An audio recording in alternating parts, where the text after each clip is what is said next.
और एक बार फिर आपका स्वागत कर रहा हूं और हम यूपीएससी भवन के ठीक सामने हैं और कई पर्सनैलिटीज ऐसी हैं जो आने वाले समय में देश का नेतृत्व करेंगी, देश की प्रशासनिक सेवाओं का नेतृत्व करेंगी। हमारे साथ एक ऐसी ही पर्सनैलिटी है। सर, आपका परिचय। मेरा नाम सुशांत कुमार है।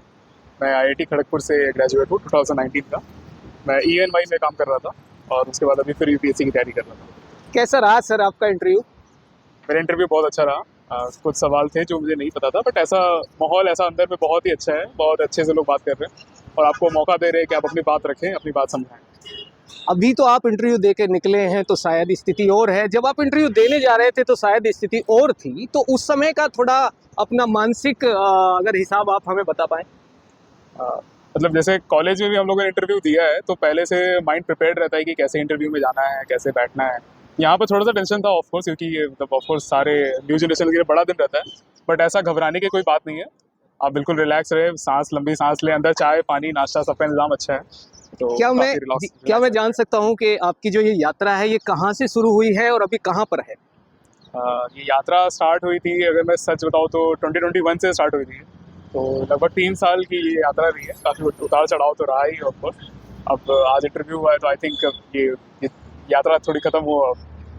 अच्छा सर, आपने कहा कि 3 साल का संघर्ष आपका रहा है, थोड़ा सा उस संघर्ष के बारे में बताइए। ये आपका कौन सा अटेम्प्ट था और पिछले अगर आपने अटेम्प्ट दिए हैं तो उनकी थोड़ी कहानी। ये मेरा तीसरा अटेम्प्ट था और मैंने पहले 2 प्रीलिम्स दिया था जिसमें अनफॉर्चुनेटली मेरा क्लियर नहीं हुआ था।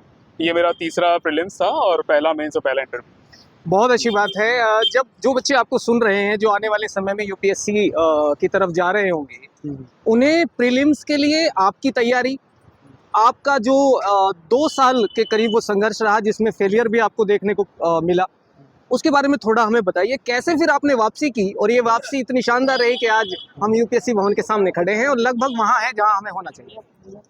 देखिए, सबसे पहली बात कि फेलियर से तो पहले डरना नहीं है। जब मैं पहली बार फेल हुआ था तो मुझे लगा था कि मतलब शायद मुझे नहीं करना चाहिए, लेकिन फिर बाद में लगा कि आप कर सकते हैं। मतलब ऐसा कोई ये नहीं है कि नहीं पढ़ा जा सकता है। लेकिन जब दूसरी बार मैं थोड़ा फेल हुआ तो मैं घबराया नहीं। मुझे लगा कि बहुत अच्छा कर दिया मैंने, बस थोड़ा सा और करना है। और तीसरी बार के समय मैंने थोड़ा सा अपना स्ट्रैटेजी चेंज किया और थोड़ा सा और स्ट्रक्चर्ड होकर पढ़ाई करना स्टार्ट किया। अलग अलग टेक्निक्स लगाए, मतलब थोड़ा सा ऑनलाइन मोड पे गया सो दैट अच्छे से पढ़ाई कर सकूँ। एक्टिव रिकॉल एक मेथड है जो कि मैं अपने नए जनरेशन को बताना चाहता हूँ कि जब भी आप पढ़ें आप एक्टिव रिकॉल मेथड का इस्तेमाल करें। आप गूगल एक्सेल शीट्स का यूज़ करें, उसमें जितना जल्दी हो सके आप इंफॉर्मेशन को रिटेन कर सकेंगे।